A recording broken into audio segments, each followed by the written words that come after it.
नमस्कार दोस्तों, मैं Parasnath life high study IAS में आपका स्वागत है। आज हम लोग राजा महेंद्र प्रताप सिंह राज्य विश्वविद्यालय अलीगढ़ के बीएड सेकेंड ईयर एग्ज़ाम 2023 जो 29 अप्रैल 2023 से एग्ज़ाम होने जा रहा है तथा साथ ही आगरा यूनिवर्सिटी का जो BEd second year re exam 2022-23 होने जा रहा है, उसके लिए पेपर 203 अर्थात समावेशी विद्यालय का सृजन या क्रिएटिंग एंड इंक्लूसिव स्कूल का यूनिट फर्स्ट समावेशी विद्यालय का अवधारणात्मक गठन का प्रैक्टिस सेट 2 हल करेंगे। इसके टॉप 75 प्लस अति महत्वपूर्ण प्रश्न हल करेंगे। यहाँ से निश्चित रूप से एग्जाम में प्रश्नों के आने की संभावना है, इसलिए आप लोग वीडियो को पूरा देखिएगा। पहले यूनिट वाइज, उसके बाद फुल प्रैक्टिस सेट हल करेंगे। यह पेपर 40 अंक का होगा। 75 प्रश्न राजा महेंद्र प्रताप सिंह यूनिवर्सिटी में दिया रहेगा और आगरा यूनिवर्सिटी में 100 प्रश्न दिया रहेगा। 50 प्रश्न आप लोगों को हल करना होगा, अर्थात एक प्रश्न 0.8 अंक का होगा। इस पेपर में पास होने के लिए आप लोगों को ध्यान रखना, कम से कम 16 अंक प्राप्त करना होगा, अर्थात 20 प्रश्न सही करना होगा और समय 1 घंटे 30 मिनट अर्थात 90 मिनट का होगा। दोस्तों, प्रश्नों पर आएँ, लेकिन उससे पहले प्लीज़ आप लोग वीडियो को ज़्यादा से ज़्यादा शेयर कीजिए, जिससे सभी लोगों को लाभ हो सके। यदि आप लोग चैनल को सब्सक्राइब नहीं किए तो चैनल को सब्सक्राइब कीजिए तथा वीडियो को लाइक और शेयर जरूर कीजिए, इससे मोटिवेशन मिलता है। आइए देखते हैं प्रश्नों को। पेपर 203 अर्थात समावेशी विद्यालय का सृजन यूनिट फर्स्ट समावेशी विद्यालय का अवधारणात्मक निर्माण, इसका पार्ट 2 हम लोग देखेंगे इस टेस्ट में। इसका पार्ट 1 हम लोग हल कर चुके हैं, डिस्क्रिप्शन में लिंक दिया गया है, आप लोग जाकर देख लीजिएगा यदि नहीं देखे हैं तो। पहला प्रश्न है, विशिष्ट शिक्षा के लिए आवश्यकता होती है।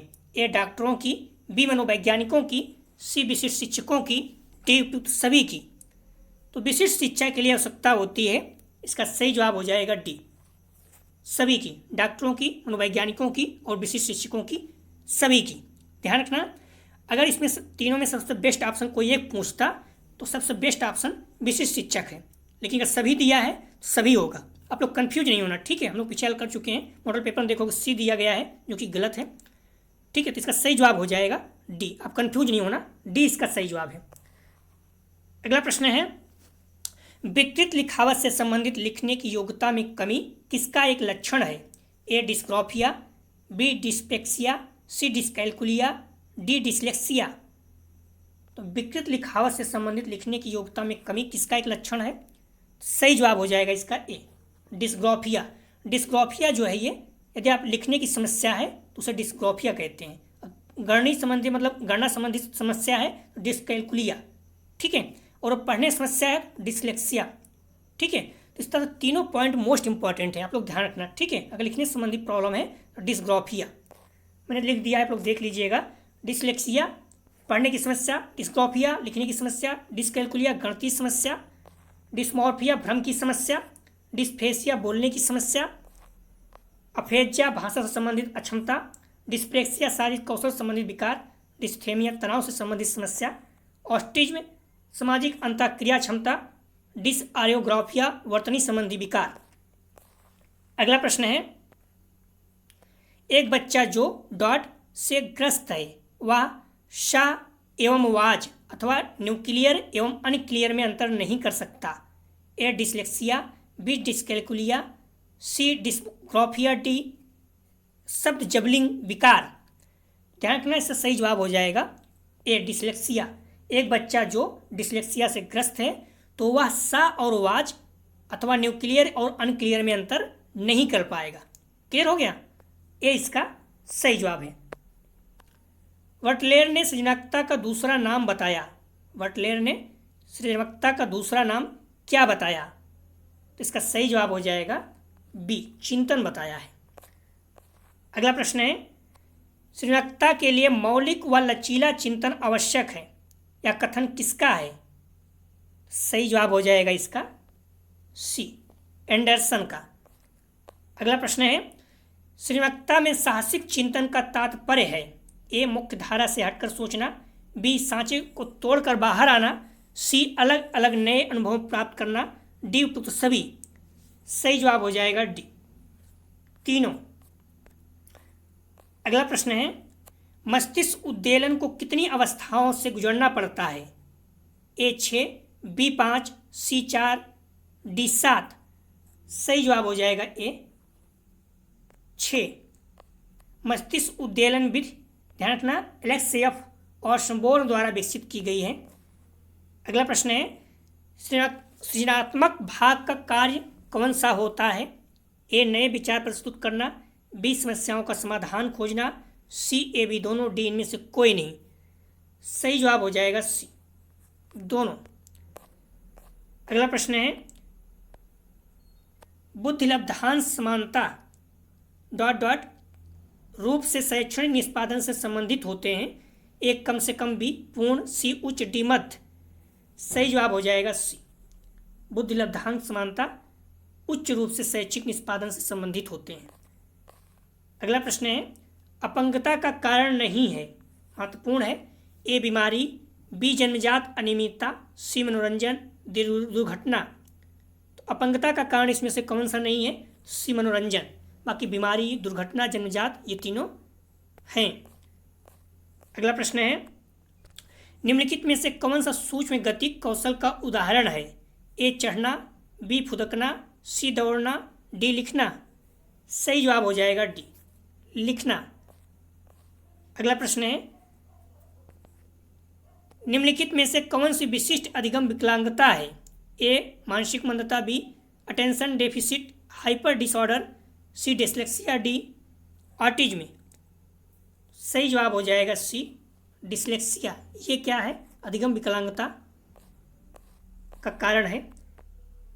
अगला प्रश्न है, जन्म के समय चोट या भ्रूण क्षति की वजह से आई मानसिक मंदता कहलाती है? ए जैविक मंदता, बी पारिवारिक मंदता, सी आकस्मिक मंदता, डी चिकित्सा मंदता।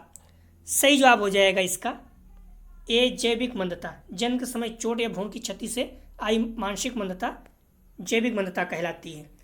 अगला प्रश्न है, पिछड़े बालक वे हैं जो ए जिनके सीखने की गति धीमी है, बी जिनकी बुद्धिलब्धि स्तर 80 से 90 के बीच है, सी मानसिक रूप से अस्वस्थ और असमयोजित हो, डी उपरोक्त सभी।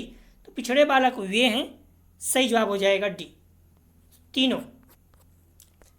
अगला प्रश्न है, अंधे बालक होते हैं ए दृष्टि एक्टिविटी 20/200, बी इनकी आंखें ऑपरेशन द्वारा ठीक हो सकती हैं, सी अपनी इंद्रियों पर निर्भर न रहने वाले, डी इनमें से कोई नहीं। तो अंधे बालक कौन होते हैं?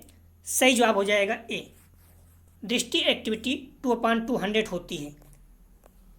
आंशिक रूप से ध्यान रखना, वहाँ पर अंधे बालक थे, यहाँ पर आंशिक रूप से। तो आंशिक रूप से दृष्टिबाधित बालकों की दृष्टि तीक्ष्णता 20/70 तथा 20/200 के मध्य होती है। अगला प्रश्न है, मनुष्य की आवाज़ का वर्णन निम्न में से किसके द्वारा किया जा सकता है? ए स्तर, उच्चता, गुण, बी तेजी, ऊंचाई, स्तर, सी गंभीरता, सुरीलापन, डी इनमें से कोई नहीं। सही जवाब हो जाएगा ए स्तर, उच्चता और गुण। अगला प्रश्न है, बोलने के दोष से संबंधित नहीं है। ए अस्पष्ट आवाज़ की समस्या, बी इस्लामाबाद तुतलाना, सी अशुद्ध उच्चारण, डी तेज बोलने वाले। सही जवाब हो जाएगा डी तेज बोलने वाले जो है ये बोलने से संबंधित नहीं है। अगला प्रश्न है, विकलांग बच्चों की सबसे महत्वपूर्ण समस्या है? तो ध्यान रखना, विकलांग बच्चों की सबसे महत्वपूर्ण समस्या है। सही जवाब हो जाएगा इसका ए समायोजन की समस्या विकलांग बच्चों की सबसे महत्वपूर्ण समस्या है।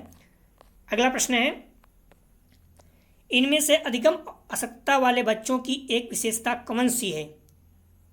तो ध्यान रखना, इसका सही जवाब हो जाएगा बी धारा प्रवाह रूप से पढ़ने तथा शब्दों पर पलट कर जाने में कठिनाई। ये जो है अधिगम अशक्तता वाले बच्चों की एक विशेषता है।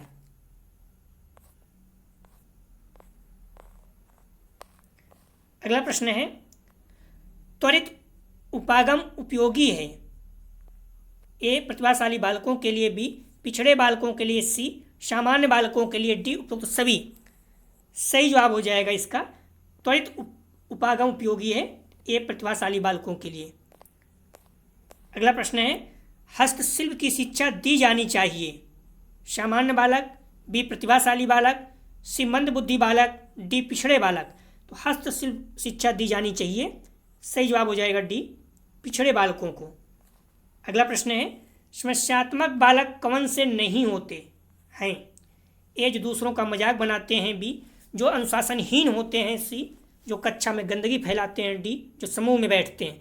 समस्यात्मक बालक कौन से नहीं होते? तो सही जवाब हो जाएगा इसका डी, जो समूह में बैठते हैं, दूसरों का मजाक उड़ाते हैं, अनुशासनहीन होते हैं, कक्षा में गंदगी फैलाते हैं, चोरी करते हैं, तो ये सारे क्या होते हैं? समस्यात्मक बालक होते हैं।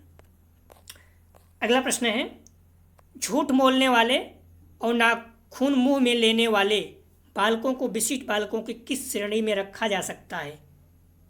ध्यान रखना का सही जवाब हो जाएगा 23 का बी, समस्यात्मक बालक। झूठ बोलना, चोरी करना, ये सारी चीज़ें क्या है? समस्यात्मक बालक के लक्षण हैं। अगला प्रश्न है, टारगेसन ने विशिष्ट बालकों को पढ़ाने हेतु तो शैक्षिक समय सीमा बताई है। तो सही जवाब हो जाएगा इसका डी, 3 घंटे। अगला प्रश्न है, किसने कहा कि अनुवांशिक लक्षण अपराधी प्रवृत्तियों को प्रोत्साहित करते हैं? सही जवाब हो जाएगा ए, वैलेंटाइन। अगला प्रश्न है, पिछड़ेपन का महत्वपूर्ण ध्यान रखना, पिछड़ेपन का मापन सूत्र शैक्षिक लब्ध, यहाँ पर बुद्धि लब्ध नहीं है, शैक्षिक लब्ध है, एजुकेशन। पिछड़ेपन का मापन सूत्र शैक्षिक लब्ध बराबर शैक्षिक उम्र अपान वास्तविक उम्र इंटू 100 किसने दिया? तो पिछड़ेपन का मापन सूत्र शैक्षिक लब्ध बराबर शैक्षिक उम्र भागे वास्तविक उम्र इंटू 100 किसने दिया? सही जवाब हो जाएगा इसका ए, श्रीलबर्ट। अगला प्रश्न है, समस्यात्मक बालक किसे कहते हैं? एक, कुछ समायोजित को। बी, समस्या समाधान करने वाले को। सी, निम्न बुद्धि लब्ध वाले को। डी, एकाकी को। तो समस्यात्मक बालक किसे कहते हैं? सही जवाब हो जाएगा ए, कुछ समायोजित को। अगला प्रश्न है, निम्नलिखित में से कौन सा कारक मंदबुद्धि बालकों के लिए आवश्यक नहीं है? मंदबुद्धि बालकों के लिए आवश्यक नहीं है कौन सा कारक? सही जवाब हो जाएगा डी, मौलिकता। सीखने की मंद गति, शारीरिक दोष, अमूर्त चिंतन का अभाव, ये सारी हैं आवश्यकताएं, लेकिन मौलिकता जो है ये मंदबुद्धि बालकों के लिए आवश्यक नहीं है।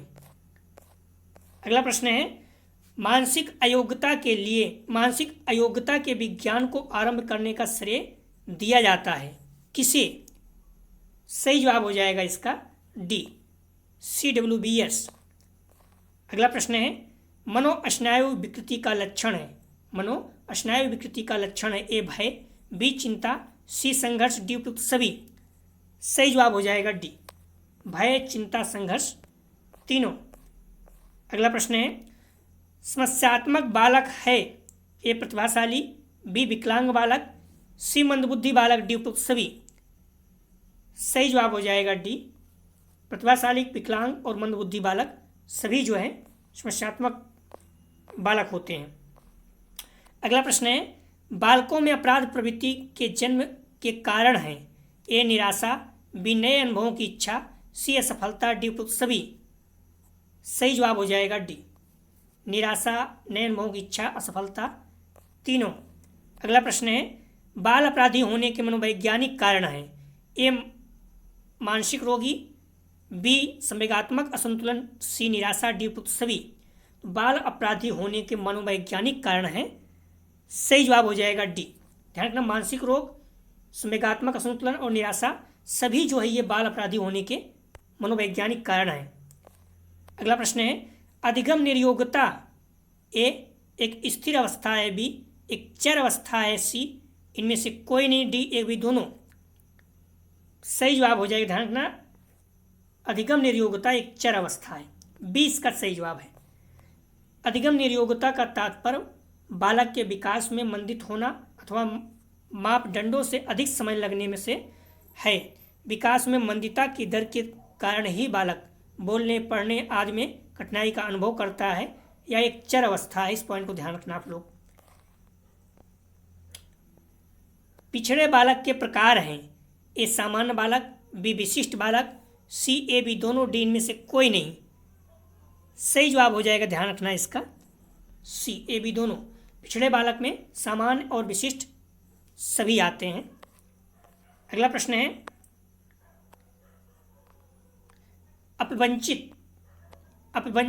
अपवंचित बालकों के प्रकार हैं। ए सामाजिक रूप से वंचित, बी आर्थिक रूप से वंचित, सी शैक्षिक रूप से वंचित, डी इनमें से कोई नहीं, मतलब उपयुक्त सभी। तो ध्यान रखना अपवंचित बालक के जो प्रकार हैं, सही जवाब हो जाएगा इसका सामाजिक रूप से भी वंचित होते हैं, आर्थिक रूप से भी वंचित होते हैं, शैक्षिक रूप से भी वंचित होते हैं, सभी। डी इसका सही जवाब है। अगला प्रश्न है अपवंचन बाल जीवन की उद्दीपक दशाओं की न्यूनता है, कथन किसका है? सही जवाब हो जाएगा इसका बी गार्डन का। अगला प्रश्न है वाणी बाधित बालकों का संबंध होता है। ए श्रवण बाधित, बी भाषा बाधित, सी अधिगम असमर्थता, डी उपयुक्त सभी। तो वाणी बाधित बालकों का संबंध होता है, सही जवाब हो जाएगा इसका डी सभी से। श्रवण बाधित, भाषा बाधित, अधिगम असमर्थता, तीनों। अगला प्रश्न है गंभीर दृष्टि बाधित बालकों की दृष्टि क्षमता होती है। गंभीर, ध्यान रखना गंभीर बात कर रहा है, सही जवाब हो जाएगा डी 2/20। ये गंभीर दृष्टि बाधित बालकों की दृष्टि क्षमता होती है। अगला प्रश्न है हकलाने के कारण है। ए वंशानुक्रम, बी वातावरण, सी ए बी दोनों, डी इनमें से कोई नहीं। सही जवाब हो जाएगा सी। हकलाने के कारण क्या है? वंशानुक्रम और वातावरण दोनों। अगला प्रश्न है श्रवण बाधितों के वर्गीकरण का आधार होता है। ध्यान रखना श्रवण बाधितों के वर्गीकरण का आधार, सही जवाब हो जाएगा इसका बी डेसिबल अंक जो होता है, ये श्रवण बाधित बालकों के वर्गीकरण का आधार है। अगला प्रश्न है पूर्ण श्रवण बाधित बालक में कितने डीबी तक की श्रवण बाधिता होती है? पूर्ण श्रवण बाधित बालक में कितने डीबी तक की श्रवण बाधिता होती है? सही जवाब हो जाएगा बी 90। अगला प्रश्न है मानसिक मंद बालकों को इस नाम से भी जाना जाता है। ए अल्पबुद्धि, बी पिछड़ा बालक, सी मूल, डी उपयुक्त सभी। सही जवाब हो जाएगा इसका डी अल्प, पिछड़ा और मूल तीनों। अगला प्रश्न है मौखिक संचार में भिन्न बालकों का प्रकार है। ए वाक क्षतियुक्त, बी भाषा विकलांगता, सी ए बी दोनों, डी इनमें से कोई नहीं। सही जवाब हो जाएगा सी वाक क्षतियुक्त और भाषा विकलांगता दोनों जो है मौखिक संचार में भिन्न बालकों के प्रकार हैं। अगला प्रश्न है निम्नलिखित में से कौन सा व्यवहार बच्चों के अधिनियम, निम्नलिखित में से कौन सा व्यवहार बच्चों के अधिगम नियोग्यता की पहचान करता है? ए अपमानजनक, बी को डी, वाच को सा, 21 को 12 लिखना, सी कम अवधान विस्तार और उच्च स्तरीय गतिविधि, डी मनोभाव को जल्दी जल्दी बदलना। तो कौन सा व्यवहार बच्चों के अधिगम नियोग्यता की पहचान करता है? तो सही जवाब हो जाएगा बी।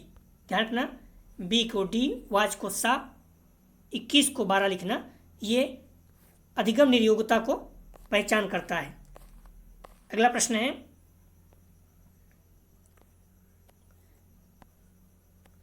एक बच्चा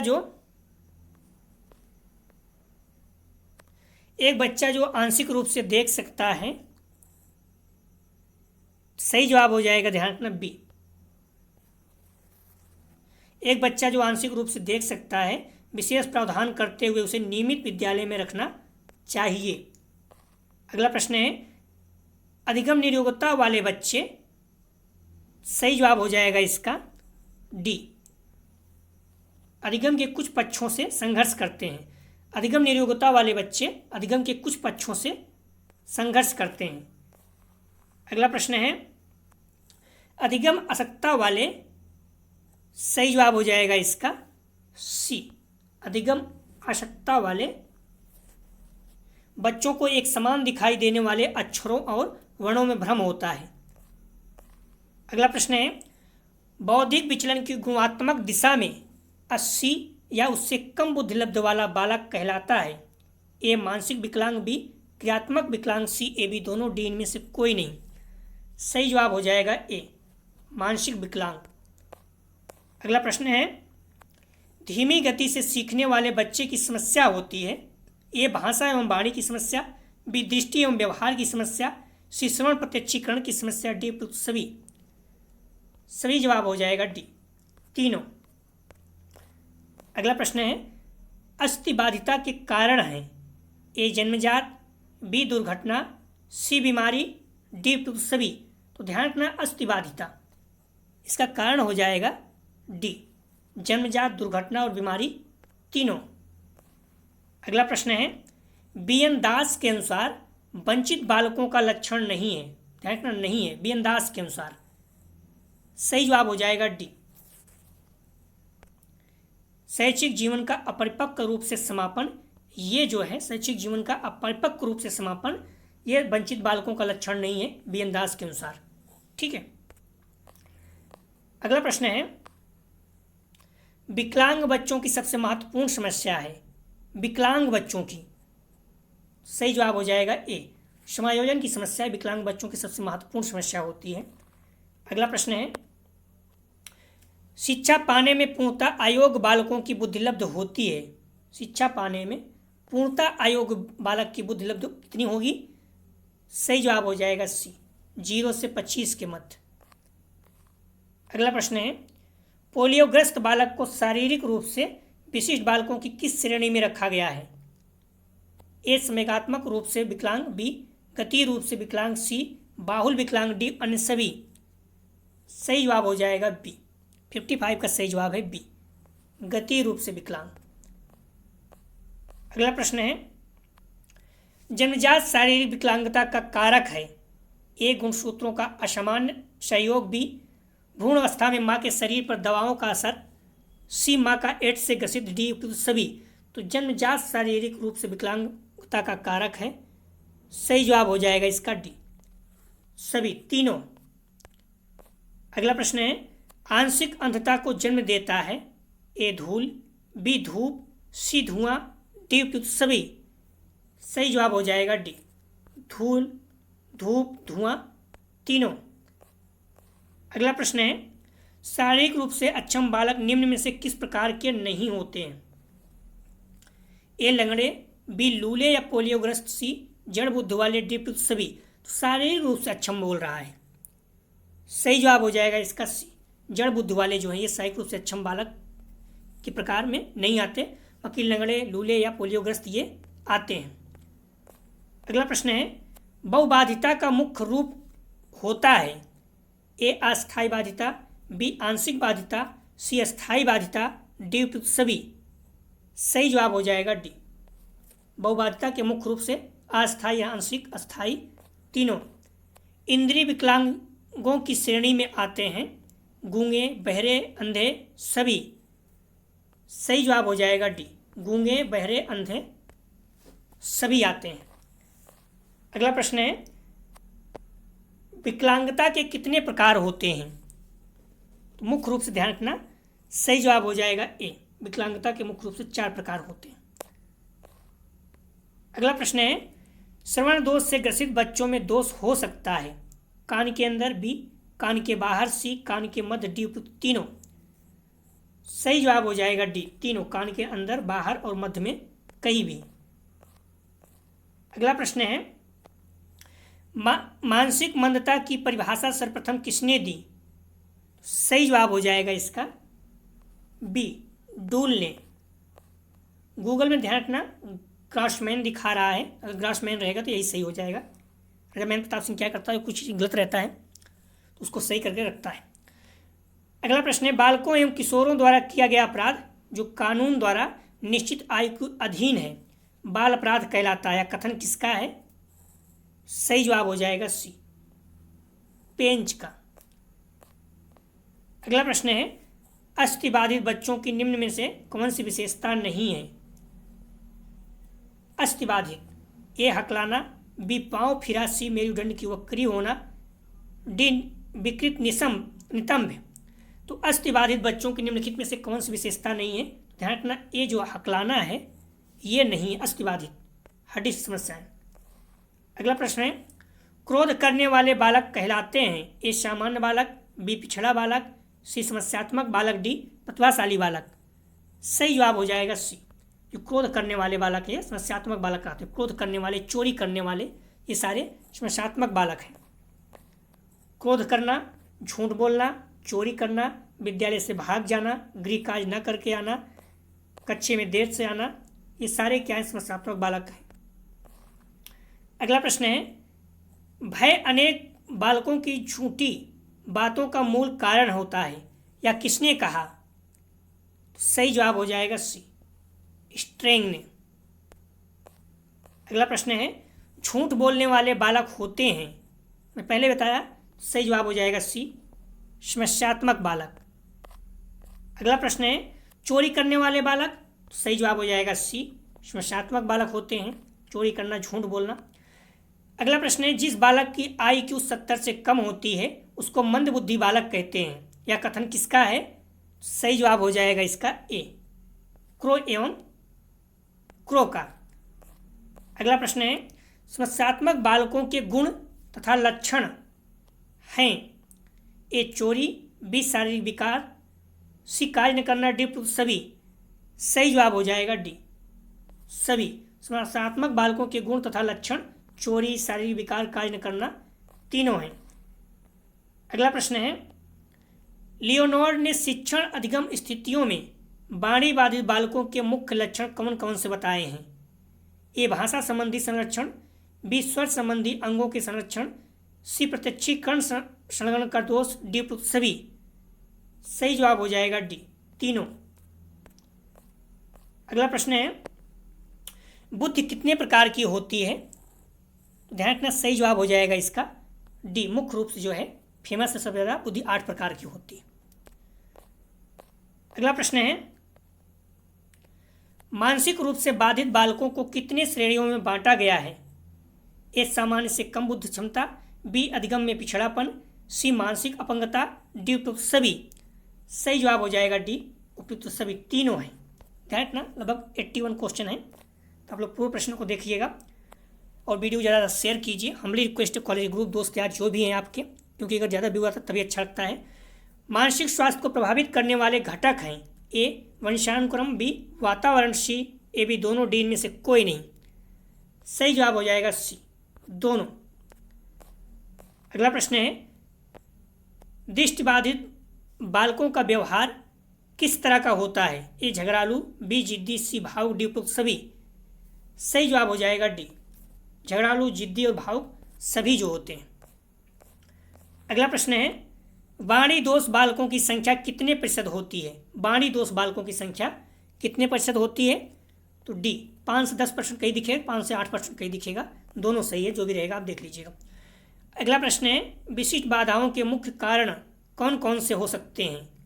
ए रोग, बी दुर्घटनाएं, सी वंशानुक्रम के कारक, डी उपयुक्त सभी। सही जवाब हो जाएगा डी, रोग, दुर्घटनाएं, वंशानुक्रम के कारक, तीनों। अगला प्रश्न है, अस्थिबाधितों को शरीर के किन अंगों से कार्य करने में परेशानी उत्पन्न होती है? अस्थिबाधित बात कर रहा है यहाँ पर, जोड़ों से, मांसपेशियों से, हड्डियों से, उपयुक्त सभी। सही जवाब हो जाएगा डी, जोड़ों, मांसपेशियों, हड्डियों सभी जगह से समस्याएं उत्पन्न होती हैं। अगला प्रश्न है, अस्थिबाधितों का स्तर किस प्रकार का हो सकता है? ए मंद, बी तीव्र, सी प्रचंड, डी सभी। सही जवाब हो जाएगा डी, सभी। अगला प्रश्न है, शारीरिक रूप से अक्षम बालक की निम्नलिखित में से कौन सी विशेषता एक नहीं है? हीन भावना, आत्मविश्वास की कमी, सी अच्छा समायोजन, डी संवेगात्मक असंतुलित। शारीरिक रूप से अक्षम बालक की निम्नलिखित में से कौन सी विशेषता नहीं है? सही जवाब हो जाएगा सी, अच्छा सामाजिक समायोजन, ये तो अच्छी बात है, ठीक है, सही जवाब हो जाएगा सी। ध्यान रखना, यह था BD 203 यूनिट फर्स्ट का पार्ट 2 था। हम लोग जो आगे देखेंगे आप लोग ध्यान रखना,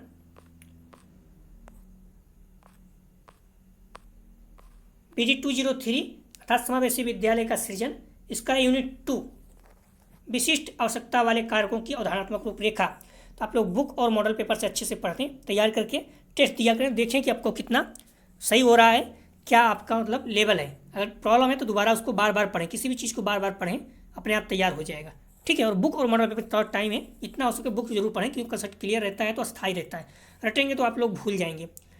दोस्तों, डिस्क्रिप्शन और कमेंट सेक्शन दोनों जगह पर टेलीग्राम व्हाट्सएप ग्रुप का लिंक दिया गया, आप लोग ज्वाइन कर लिए, इससे आप लोगों को वीडियो तुरंत प्राप्त हो सके। हम्बली रिक्वेस्ट है, वीडियो ज़्यादा शेयर कीजिए, फिर कॉलेज के दोस्त यार जो भी हैं, इससे सभी लोगों को लाभ हो सके। वीडियो देखने के लिए धन्यवाद दोस्तों।